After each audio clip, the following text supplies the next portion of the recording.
Okay. नमस्कार मित्रांनो. इयत्ता 10वीच्या गणित भाग 1 मधील संभाव्य नावाचं प्रकरण आहे. 5व्या क्रमांकाचं प्रकरण आहे संभाव्यता. हे संभाव्यता नावाचं प्रकरण आपल्याला ह्या ठिकाणी शिकायचं आहे. संभाव्यता ह्या शब्दाचा अर्थ बघा, आपण नेहमी व्यवहारात वापरणारा अर्थ आहे.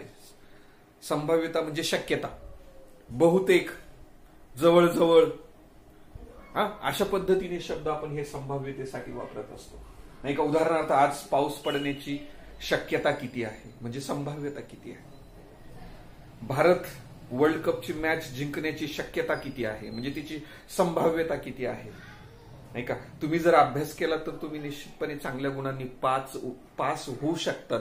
ही सुद्धा संभाव्यता आहे, शक्यता आहे. म्हणजे अशा अर्थानं ज्या ठिकाणी शक्यता असतील त्या शक्यता ह्या गणिती रूपात मांडण्याचा प्रयत्न संभाव्यता नावाच्या प्रकरणामध्ये आपण या ठिकाणी करणार आहोत. संभाव्यता म्हणजेच निश्चितपणे शक्यता आपण अशा अर्थाने घेणार आहोत. तर ह्या ठिकाणी संभाव्यतेमध्ये काही प्रयोग आपण या ठिकाणी बघणार आहोत. उदाहरणार्थ, एक प्रयोग आहे. 1 रुपयाचं नाणं आहे. सर, 1 रुपयाचं नाणं, ते नाणं जर मी वरती फेकल्यानंतर खाली पडल्यानंतर 2 गोष्टी घडू शकतात. एक तर त्या नाण्याच्या वरच्या पृष्ठभागावरती छापावरती येईल किंवा काटावरती येईल, है की नाही. म्हणजे त्याच पद्धतीने उदाहरणार्थ एक लाकडी ठोकळा मी तुम्हाला या ठिकाणी दाखवतोय बघा. ह्या लाकडी ठोकळ्याच्या ह्या ठिकाणी तुम्हाला 1 नंबरचं पृष्ठ आहे. इथे 2 नंबर दिसतोय तुम्हाला, इथे 3 नंबर, 4 नंबर, नंतर ह्या ठिकाणी 5 नंबर आणि ह्या ठिकाणी 6 नंबर.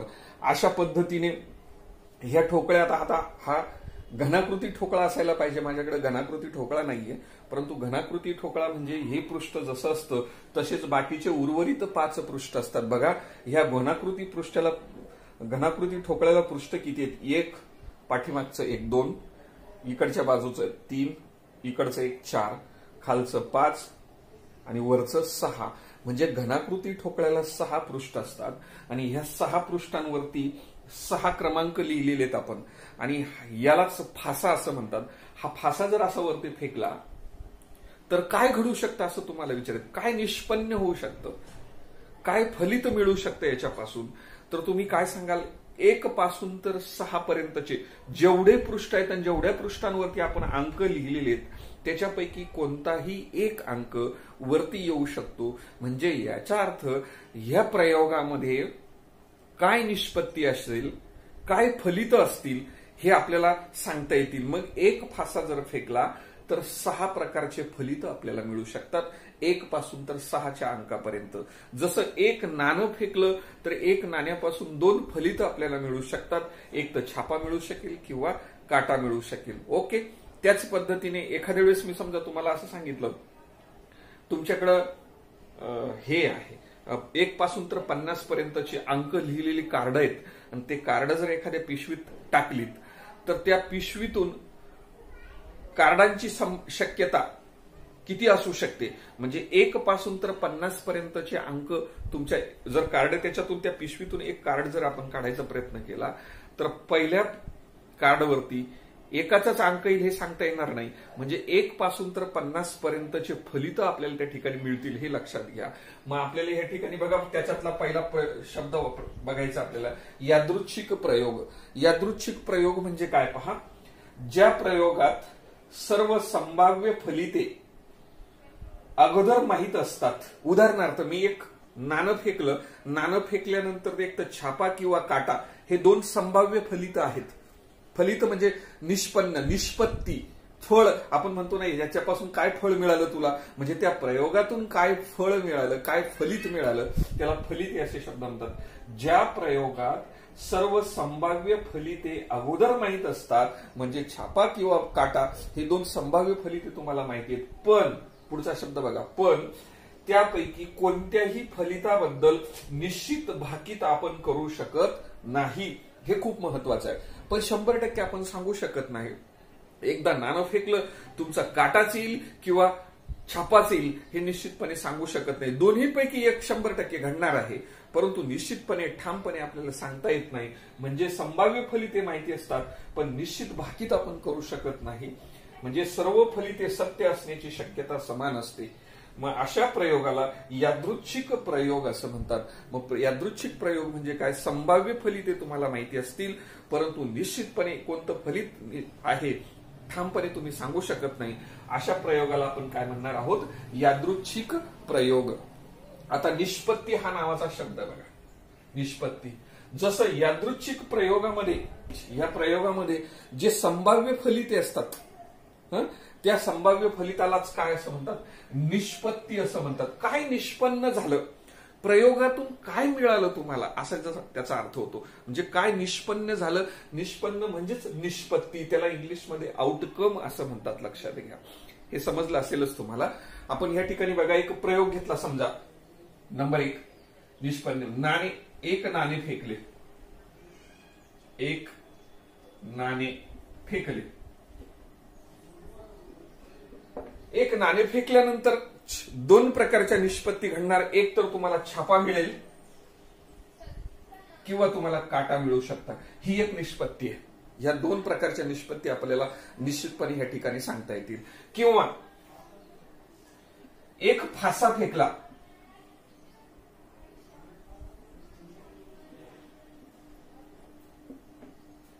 एक फासा फेकला. फासा म्हणजे काय? हे याला काय म्हणायचं? फासा. हा लाकडी ठोकळा आहे. घनाकृती लाकडी ठोकळ्याला आपण फासा म्हणायचं, ज्याचे 6 पृष्ठ असतात. 6 पृष्ठांवरती 1 पासून तर 6 पर्यंतचे अंक असतात.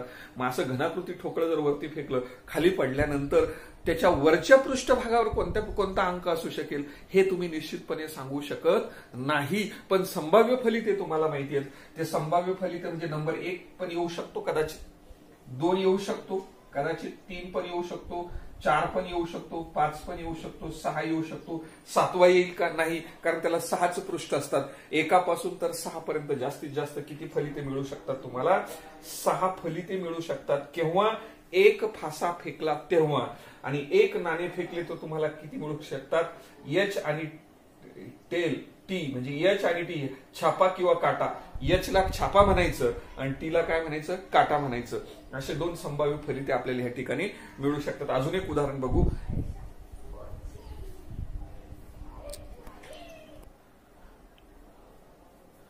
ओके मित्रांनो, आपण आता निष्पत्तीचा ज्यावेळेस विचार करत होतो त्यावेळेस हे 3ऱ्या क्रमांकाचं उदाहरण मी या ठिकाणी लिहितोय. निष्पत्ती नाही का?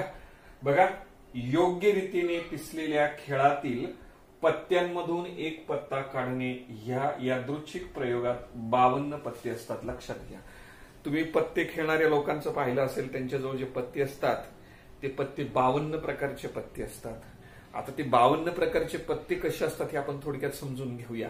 लक्षात घ्या, एकूण पत्ते त्या पत्त्याच्या कॅटमध्ये 52 पत्ते असतात.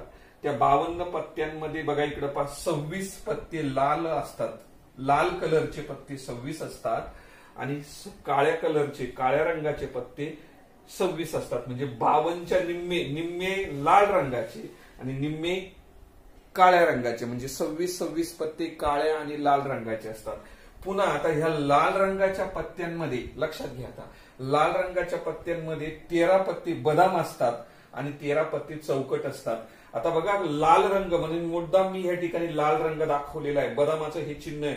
अशा चिन्हाचे पत्ते 13 असतात आणि अशा चिन्हाचे पत्ते 13 असतात. लक्षात ठेवा, 26 लाल पत्त्यात 13 पत्ते बदाम, हे बदामाच्या चिन्हाचे, 13 पत्ते चौकट, हे चौकटाच्या आकाराचे पत्ते 13 असतात. तसेच आता 26 जे काळे पत्ते असतील त्या 26 काळ्या पत्त्यांमध्ये 13 पत्ते किलवर, हे जे चिन्ह आहे काढलेलं आहे या ठिकाणी, याला किलवर, काळ्या पत्त्यामध्ये बरं का, लक्षात ठेवा, लाल मध्ये नाही, किलवर म्हणते त्याला, हे 13 असतात. आणि इस्पिकचे सुद्धा 13 म्हणून हे 4 प्रकार बघा, बदाम, चौकट, किलवर आणि इस्पिक, प्रत्येकाचे 13 पत्ते असतात. हे लक्षात ठेवा. आता पुन्हा या ठिकाणी एक लक्षात घ्या, हे जे 13 पत्ते असतील ना, 13 पत्ते कोणते बी याचे 13, ते बदामाचे 13चा जर विचार केला तर त्याच्यामध्ये एक राजा असतो, एक राणी असते आणि एक गुलाम असतो. राजा, राणी, गुलाम. आणि हे 13 मधले एक राजासाठी गेला, एक राणीसाठी गेला, एक गुलामासाठी राहिलेत आता 10 पत्ते. 10 पत्त्यांना नंबर दिलेला असतो, 1 पासून 1, 2, 3 तर असे एकूण 10 पत्ते असतात. एक्का म्हणतो, नंबर 1च्या पत्त्याला एक्का, दुर्री, तिर्री, आणि आपण शेवटच्या 10व्या पत्त्याला आपण दश्या म्हणतो बघा. म्हणजे 1 पासून तर 10 पर्यंत हे दश्यापर्यंतचे 10 नंबरचे पत्ते. पहिला राजाचा 1, राणीचा 1 आणि गुलामचा 1, म्हणजे असे एकूण 13 पत्ते कोणासाठी? बदामसाठीच. तसेच 13 पत्ते चौकटीसाठी सुद्धा, राजा, राणी, गुलाम आणि 1 पासून तर 10 पत्ते चौकटी. किलोवरला पण तसंच 13 पत्ते आणि इस्पिकला सुद्धा तसंच 13 पत्ते. आता मी तुम्हाला प्रश्न असा विचारतो, मग राजा एकूण किती प्रकारचे असू शकतात? 4 प्रकारचे राजे असतील बघा. एक बदामचा राजा, दुसरा चौकटचा राजा, तिसरा किलवरचा राजा आणि चौथा इस्पिकचा राजा. म्हणजे राजे 4 प्रकारचे, बदाम, चौकट, किलवर आणि इस्पिक. आता राणी सुद्धा 4 पत्त्याची असते. आता पहिली बदामची राणी, चौकटची राणी, किलवरची राणी आणि इस्पिकची राणी. अशा प्रकारे 4 प्रकारच्या राण्या झाल्यात. नंतर गुलाम सुद्धा हा कम्प्लीट आपण त्याला जे काढलेला असतो बघा. इथे राजासाठी के असतो, राणीसाठी क्वीन क्यू असतो आणि गुलामसाठी असा जे नावाचा शब्द दिलेला आहे. हे गुलाम सुद्धा 4 प्रकारचे, बदाम, चौकट, किलवर आणि इस्पिक. मग मला सांगा, राजे 4 प्रकारचे आहेत, राणी 4 प्रकारची आहेत आणि गुलाम सुद्धा किती प्रकारचे? 4 प्रकारचे झाले. 4 म्हणजे 3 वेळे 4 म्हणजे 12 पत्ते असे चित्रयुक्त पद्धत. राजाचं चित्र आहे, राणीचं चित्र आणि गुलामचं, हे 3 पत्त्यांवरती त्यांचे चित्र काढलेले असतात. म्हणून हे 4 आणि हे 4 एकूण 12 पत्ते जे असतात यांच्यावर चित्र असतात. म्हणून या 12 पत्त्यांना काय म्हणतात? चित्रयुक्त पत्ते असे म्हणतात. लक्षात घ्या. मग आता तुम्हाला जर एक्का विचारला तर एक्का सुद्धा 4 प्रकारचा आहे, नाही का? दुर्री जर विचारली तर दुर्री म्हणजे 2 नंबरचं पत्ते, हे सुद्धा 4 प्रकारचं आहे. शेवटच्या क्रमांकाचा दशा जरी विचारला तर दशा सुद्धा कसा आहे तुमचा? 4 प्रकारचा आहे. म्हणून आता फक्त हे डोक्यात ठेवा, 52 पत्त्यांमध्ये 26 पत्ते लाल, 26 पत्ते काळे. 26 पत्त्यांमध्ये लाल, 26 पत्त्यांमध्ये 13 पत्ते बदाम, 13 पत्ते चौकट हे ठिकाणी लिहिलेले आहे. नंतर 26 काळ्या पत्त्यांमध्ये 13 किलवर आणि 13 इस्पिक हे ध्यानात ठेवायचं. आणि त्याच्यानंतर राजा आणि राणी आणि एक्का आणि दशापर्यंत कशा पद्धतीने सांगितलं. 12 पत्ते मात्र चित्रयुक्त आहे, हे सुद्धा या ठिकाणी विसरायचं नाही. ही काय येणार आहे माहिती का? त्या यादृच्छिक प्रयोगामध्ये केलेली फलितं असतील आपल्याला. 52 पत्त्यांमध्ये जी फलितं आपल्याला साधारणपणे अशा प्रकारची फलितं आपल्याला या ठिकाणी मिळू शकतात, हे तुम्ही या ठिकाणी लक्षात ठेवायचं आहे.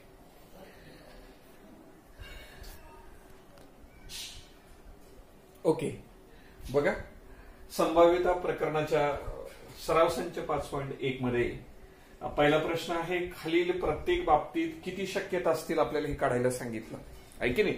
त्याच्यामध्ये एक उदाहरण खूप इंटरेस्टिंग आणि सोपं, अगदी सगळ्यांना समजेल असं उदाहरण आहे.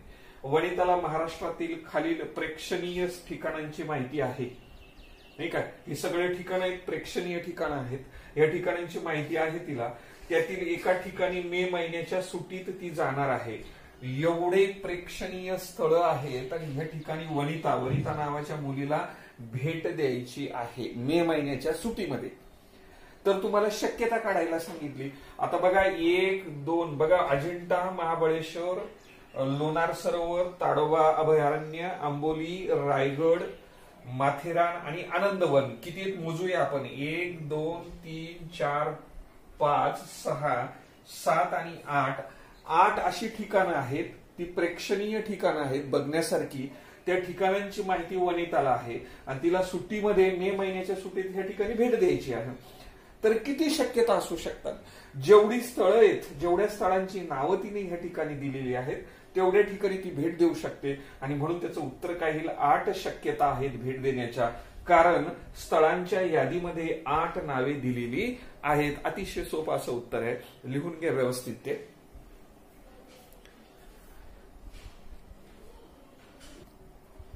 चला पुढचा प्रश्न बघा. एका आठवड्यातील वार यादृच्छिक पद्धतीने निवडावयाचा असेल तर आपल्याला कसं निवडता येईल? एका आठवड्यामध्ये वार किती असतात? 7 वार असतात, नाही का? आपण आठवडा शब्द जरी म्हणत असलो पण वार मात्र 7च असतात. आणि ते वार म्हणून त्याच्यात निवडावयाचा झाला तर आपल्याला शक्यता किती असू शकतील? 7 शक्यता असतील. कारण एका आठवड्यात 7 वार असतात. अतिशय सोपा भाग आहे. पहा, समजून घ्या, लिहून घ्या. चला, तिसरा आकडा वाचूया. पत्त्यांच्या कॅटमधून एक पत्ता यादृच्छिक पद्धतीने निवडावयाचा आहे. आत्ताच आपण थोड्या वेळापूर्वी सांगितलं, पत्त्यांच्या कॅटमध्ये एकूण पत्ते असतात 52 पत्ते असतात. 52 पत्त्यांमधून एक पत्ता निवडावयाचा आहे यादृच्छिक पद्धतीने. तर किती शक्यता असू शकतात? तर एकूण किती शक्यता? 52 शक्यता. याचं सुद्धा उत्तर किती येईल तुम्हाला? 52 शक्यता.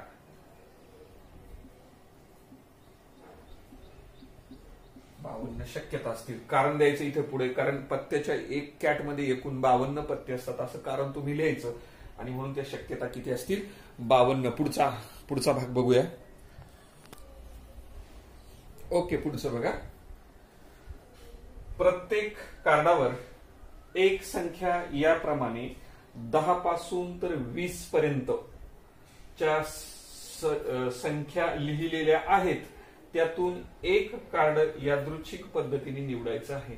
बघा, कार्ड दिलेले, त्या कार्डवरती 10 पासून तर 20 ह्या क्रमांकापर्यंतचे अंक लिहिलेले. 10, 11, 12, 13 असं करत करत 20 पर्यंत संख्या लिहिलीत, आणि ती सारी कार्ड एका ठिकाणी ठेवलीत. त्याच्यातून एक कार्ड तुम्हाला काढायचंय, यादृच्छिक पद्धतीने कार्ड काढायचंय. तर तुम्हाला ज्या क्रमांकाचं कार्ड आहे ते मिळणार नाही. मग ते क्रमांकाचं कार्ड कोणतं येईल तुमच्या हातात हे तुम्हाला सांगता येणार नाही. म्हणजे तुमच्या 10 पासून तर 20 पर्यंत 11 संख्या होत्यात, लक्षात घ्या. 10, 11, 12, 13, 14 असं करत करत करत 20व्या क्रमांकापर्यंत जाईपर्यंत तुमची संख्या किती होतात? 10 ते 20 या दरम्यान नाही म्हणायचं. 10 पण ती संख्या पकडायची आणि शेवटची 20 पण संख्या पकडायची. 10 ते 20 पर्यंतच्या ज्या संख्या होतात, एकूण संख्या होतात 11. म्हणून या ठिकाणी किती शक्यता असतील तुमच्या? 11 शक्यता असतील, लक्षात घ्या. इथं कारण द्यायचं 10 ते 20. 10 ते 20 पर्यंत 11 संख्या असतात. हे मात्र तुम्ही विसरायचंच नाही. ओके, अशा पद्धतीने हा उदाहरण संग्रह आपल्या ह्या ठिकाणी सराव संच ह्या ठिकाणी संपलेला आहे. पुढचा सराव संच आपण घेणार आहोत लगेच. ओके बाळांनो, अतिशय महत्वाचा पॉइंट आहे नमुना अवकाश. नमुना अवकाश म्हणजे काय? आपण आताच बघितलं, यादृच्छिक प्रयोग जो केला. उदाहरणार्थ यादृच्छिक प्रयोग म्हणजे काय? एक नाणं, नाण्याच्या दोन्ही बाजूला छापा आणि काटा असतो. ते नाणं जर आपण फेकल्यानंतर वरच्या पृष्ठभागावरती नाण्याच्या छापा येईल का काटा येईल ही माहिती नाही, पण तो छापा किंवा काटा ह्या दोन घटना घडू शकतात. म्हणजे ती निष्पत्ती आहे. त्या प्रयोगाची निष्पत्ती आपल्याला या ठिकाणी सांगता येते. म्हणून नमुना अवकाश म्हणजे यादृच्छिक प्रयोगातील ज्या निष्पत्ती असतात, सर्वच्या सर्व निष्पत्ती असतात, त्यांचा जो संच असतो त्या संचास नमुना अवकाश असं म्हणतात. आणि नमुना अवकाश म्हणजे काय? म्हणजे दोन प्रकारच्या निष्पत्ती घडू शकतात, फलिते घडू शकतात, एच किंवा टेल. मग हे सर्वच्या सर्व म्हणजे जे दोन्हीच्या दोन्ही घटक एका संचामध्ये टाकले. उदाहरणार्थ, एक नाणं फेकल्यानंतर बघा, एक नाणे फेकले असा प्रयोगच घेऊ आपण. एक नाणे फेकल्यानंतर काय घडू शकतं तुम्हाला बघा. त्याच्या मी यस नावाचा संच दाखवायचा. नमुना अवकाश ज्याला आपण ज्या संचामध्ये ठेवणार आहे त्याला सॅम्पल स्पेस हा जो शब्द आहे ना, सॅम्पल स्पेस मधला येस हा शब्द आपण या ठिकाणी घेणार. नाणं फेकल्यानंतर त्याचा एक तर छापा येईल किंवा काटा येईल. म्हणून एक नाणं फेकलं तर कदाचित तुम्हाला सुरुवातीलाच छापा येऊ शकतो किंवा नंतर काटा येऊ शकतो. अशा पद्धतीने दोन शक्यता घडू शकतात. आणि म्हणून ते जर लिहायचं असेल तर संचाच्या चिन्हामध्ये घ्यायचं, मैरपी कंसामध्ये एच आणि टी घ्यायचा आणि त्याला येस असं नाव द्यायचं. मग हे जे घटक असतात याला नमुना घटक असं म्हणतात. काय म्हणतात त्याला? नमुना घटक. आणि म्हणून याच्यामध्ये असलेली घटकांची संख्या जर काढायची असेल तर त्याला N of S, number of samples point in the sample space. Okay, मग हे जर एन ऑफ एस असं जर दाखवायचं असेल तर किती घटक आहेत या ठिकाणी? 2 घटक आहेत. म्हणून एन ऑफ एस बरोबर काय झाले तुमचे? 2 झाले. हा पहिला प्रयोग आहे. दुसरा प्रयोग आपण या ठिकाणी विचारात घेऊ. जसं एक नाणं फेकलं, एकाच्या ऐवजी आपण 2 नाणे फेकूया. 2 नाणे फेकले. दोन नाणे जर फेकले बाळांनो तो यस कसा असू शकतो बघा. दोन नाणे फेकले किंवा एकाच वेळेस दोन नाणे एकाच वेळेस जर फेकले तर सुरुवातीला तुम्हाला दोन्ही नाण्यांवरती एच येऊ शकतो, आहे की नाही. म्हणून यस मध्ये काय येणार, सुरुवातीला दोन्ही नाण्यांवर तुम्हाला एच येऊ शकतो, राईट.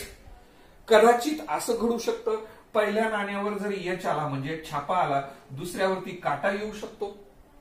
किंवा कदाचित असं घडू शकतं, पहिल्या नाण्यावरती काटा आला, दुसऱ्या नाण्यावरती छापा येऊ शकतो. किंवा असं पण घडू शकतं, दोन्ही नाण्यांवरती काटे काटे सुद्धा येऊ शकतात. लक्षात घ्या, एवढ्याच 4 शक्यता आहेत. ह्या 4 शक्यतेच्या पलीकडे काहीच घडू शकत नाही. किंवा दोन नाणे एकाच वेळेस फेकले किंवा एक नाणं दोनदा फेकलं. लक्षात घ्या, प्रयोग कसा आहे, दोन नाणे एकाच वेळेस फेकणे किंवा एक नाणे दोनदा फेकणे याचा अर्थ एकच होतो. दोन्हीकडे छापे पण येऊ शकतात. एक तर पहिला छापा दुसरा काटा येऊ शकतो, दुसरा पहिला काटा दुसरा छापा येऊ शकतो, किंवा दोन्हीच्या दोन्ही काटे सुद्धा येऊ शकतात. आणि म्हणून यस मध्ये, यस म्हणजे तुमचा नमुना अवकाश आहे. या नमुना अवकाशामध्ये एवढ्या प्रकारचे घटक आहेत. आणि हेच जर तुम्हाला लिहायचं असेल तर एन ऑफ यस बरोबर किती घटकांची संख्या आहे ती मोजूया. 1 2 3 आणि 4. म्हणून एकूण घटकांची संख्या किती झाली, 4. अशा प्रकारे बघा, लक्षात घ्या, दोन नाणे फेकली तर घटकांची संख्या 4 झाली. एक नाणं फेकलं तर घटकांची संख्या 2 झाली. आता आपण 3 नाणे फेकूया. 3 नाणे फेकल्यानंतर कसं होईल बघूया.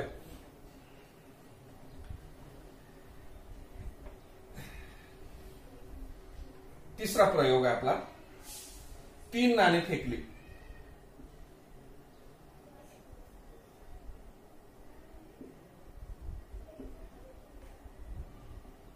तीन नाणे फेकली म्हणजे अशी वरती फेकली, टॉस करणे, कॉइन टॉस करणे म्हणतो आपण. 3 नाणे फेकली, काय घटना घडू शकतात बरं बाळांनो. यस बरोबर. चला आपण विचार करूया. तिन्हीच्या तिन्ही हेड, आहे की नाही, तिन्हीच्या तिन्ही हेड घेऊ शकतो आपण. नंतर एक हेड, 2 हेड घेऊया, एक टेल घेऊया, आहे की नाही. पहिले 2 हेड, पहिल्यांदा तिन्ही हेड येतील, दुसऱ्यांदा काय येतील, 2 हेड 1 टेल. आता काय करायची, जागा बदलायची आपण. बघा, पहिल्या नाण्यावर हेड जर आला, दुसऱ्यावरती टेल येऊ शकतो आणि हा हेड इकडे शिफ्ट होऊ शकतो. किंवा कदाचित असं होऊ शकतं, पहिल्या नाण्यावरती टेल येऊ शकतो, दुसऱ्या दोन्ही नाण्यांवरती हेड येऊ शकतात. ही एक संभाव्यता झाली, शक्यता झाली. पुढची काय असू शकते माहिती का, एकच हेड असेल आणि दोन्ही टेल असतील, दोन्ही काटे काटे असू शकतात. आता हेच फिरवायचं आपण. बघा, हा हेड तिकडे जाईल म्हणजे पहिल्या नाण्यावरती हा टी इकडे घ्यायचा, हा एच मध्ये टाकायचा, हा एच मध्ये टाकायचा, नंतर टी घ्यायचा. मी कसं फिरतोय लक्षात घ्या. नंतर काय करायचा, हा टी जसा आणि टी आणि एच लिहायचा. ओके. आणि शेवटची असं घडू शकतं, तिन्हीच्या तिन्ही काटे सुद्धा येऊ शकतात. आणि म्हणून लास्ट मध्ये किती येतील तुमचे टीटी. मोजा बरं किती झालेत आता ह्या ठिकाणी. 1 2 3 4 5 6 7 आणि 8. ओके. ज्यावेळेस तुम्ही 3 नाणे फेकता त्यावेळेस त्या ठिकाणी अशा प्रकारच्या निष्पत्ती, फलनिष्पत्ती येऊ शकतात, अशा शक्यता असू शकतात. हे कसं लक्षात ठेवायचं, हे चुकलं नाही पाहिजे. लक्षात ठेवा, सुरुवातीला तिन्हीच्या तिन्ही हेड करायचे, दुसऱ्यामध्ये जाताना पहिले दोन्ही हेड ठेवायचे, तिसऱ्याला टेल करायचा, टी करायचा. ओके. हे अशा पद्धतीने लिहिलं का यांची जागा बदलायची. बघा, हा टी आहे ना, आता मध्ये आणायचा. शेवटी होता तो मधल्या क्रमांकाला आणला म्हणजे ह्याची जागा यांनी घेतली, हेड तिकडे. नंतर इथं, आणि हा एच तुमचा जागेवरच आहे. हा टी आता इथं शेवटी होता, मध्ये आणला तो, नंतर 1 नंबरला आणायचा. 1 नंबरला आणायचं म्हणजे दोन्ही एच तुमची ह्या ठिकाणी येतील. ओके. इथं आल्यानंतर आता काय झालं बघा, जसं इथं 2 एच आणि 1 टी घेतला होता, आता एकच एच घ्यायचा आणि 2 टी घ्यायचे पुढं. ओके. 2 टी घेताना काय करायचं, मग हा एच ची जागा बदलायची. आता बघा, हा एच आता 1 नंबरला होता, मधल्या क्रमांकाला गेला म्हणजे टी अलीकडे आला, हा एच मध्ये सरकला, आणि टी हा इकडचा टी जसा असता सरायला. हा शेवटचा मधला एच आता शेवटच्या क्रमांकाला जाऊ द्यायचे, दोन्ही टी पुढे सुरुवातीला घ्यायचे. ओके. आणि नंतर शेवटचे काय असतात, सगळेच्या सगळे टीटीच असू शकतात. अशा पद्धतीने लक्षात ठेवायचं. अतिशय सोपं आहे. तुम्ही पुन्हा बघा, तुमच्या लक्षात येईल. आणि म्हणून ज्यावेळेस 3 नाणे फेकले तर ह्या 8 शक्यता घडू शकतात. आणि म्हणून एन ऑफ यस म्हणजे या संचामध्ये असलेल्या घटकांची संख्या, नमुना घटकांची संख्या जर काढायला सांगितली तर ती किती आली तुमची? एन ऑफ यस बरोबर 8. लक्षात घ्या, ज्यावेळेस एक नाणं फेकलं 2 नमुना घटकांची संख्या आली, 2 नाणे फेकले त्यावेळेस 4 नमुना घटकांची संख्या आली, आणि 3 नाणे ज्यावेळेस फेकले त्यावेळेस नमुना घटकांची संख्या 8 आहे, आणि ती पण अशा पद्धतीने आहेत, हे तुम्हाला लिहिता आलं पाहिजे. ओके.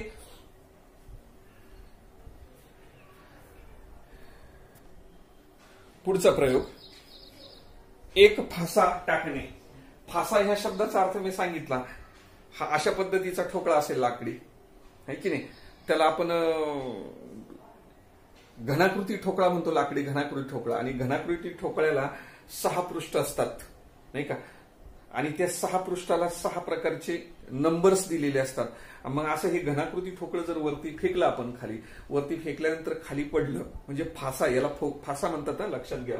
शब्द काय? एक फासा म्हणजे असा ठोकळा वरती फेकल्यानंतर वरच्या पृष्ठभागावरती कोणता अंक येईल, हे याची संभाव्यता, याची शक्यता काय असू शकते, तर ती शक्यता आपण यस न दाखवू शकतो. यस बरोबर एक तर पहिल्यांदा 1 येऊ शकतो, दुसरी शक्यता 2 येऊ शकते, तिसरी शक्यता 3, चौथी 4, नंतर 5 आणि 6. याच्या पलीकडे शक्यता असणारी, कारण जेवढी पृष्ठांची संख्या आहे तेवढी शक्यता येईल. कोणत्या क्रमांक येईल हे माहित नाही, परंतु ह्या 6 क्रमांकांपैकी कोणताही एक क्रमांक येऊ शकतो. म्हणून ह्या सर्व शक्यता म्हणजेच 6 शक्यता आहेत. म्हणून या ठिकाणी एन ऑफ यस म्हणजे यस ह्या संचामध्ये असलेल्या घटकांची संख्या किती झाली तुमची? 6. लक्षात घ्या, अशा पद्धतीने 6 शक्यता ह्या ठिकाणी येऊ शकतात. आता एक फासा फेकला, त्याच्याऐवजी आपण 2 फासे फेकूया. 2 फासे टाकले, 2 फासे टाकले, 2 फासे टाकले. ते कशा पद्धतीने असेल ह्या ठिकाणी मी आता लिहून दाखवतो. बघा, आता आपण बघा या ठिकाणी असंच एक अजून एक फासा आहे, 2 फासे संगच घेतले आणि एकाच वेळेस फेकले, तर काय घडू शकतं बघा. पहिल्या फाश्यावरचा नंबर 1, दुसऱ्या फाश्यावरचा नंबर 1, नंतर 2, नंतर 1,3, नंतर 1,4, 1,5, 1,6. अशा पद्धतीने पहिल्या फाश्यावरचा 1 अंक तर दुसऱ्यावरचे 2, 3, 4 अशा पद्धतीने 6 पर्यंत जाऊ शकतात. किंवा कदाचित असं घडू शकतं, पहिल्या फाश्यावरचा 1 अंक तर दुसऱ्या फाश्यावरचा, पहिल्या फाश्यावरचा 2, दुसऱ्यावरचा 1, नंतर 2, 2, नंतर 2, 3, नंतर 2, 4, नंतर 2, 5, नंतर 2 आणि 6 असं होऊ शकतं. किंवा असं होऊ शकतं याच्यावर 3, 1, 3, 2, 3, 4, 3, 3, 3 राहिला या ठिकाणी, 3, 3, 3, 4, 3, 5, 3, 6. ओके. नंतर 4, 1, 4, 2, 4, 3, 4, 5,